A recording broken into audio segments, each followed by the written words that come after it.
Invert the motor marked with R. Then connect the brush plate marked with R to the clockwise rotary printer. Invert the motor marked with L.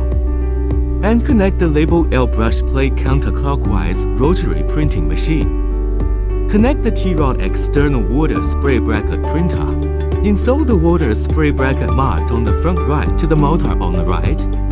Then install the water spray bracket marked on the left front to the left motor. Start connecting the water pipe 5 ways. Insert the telescopic rod into the clip and lock the bolt. The front two screws are also adjustable. The purpose is to adjust the damping rod for the reversal of the telescopic rod. Just connect the motor cable again. Lithium battery board installation. Lithium battery installation spring wire. The other end of the spring wire is connected to the cable at the tail of the telescopic rod.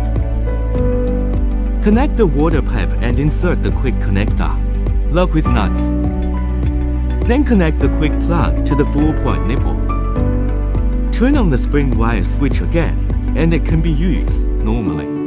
Municipal Edition installation. The extension wire switch is connected with the tail of the telescopic rod. The other end of the extension cable is connected to a 15-bit power supply.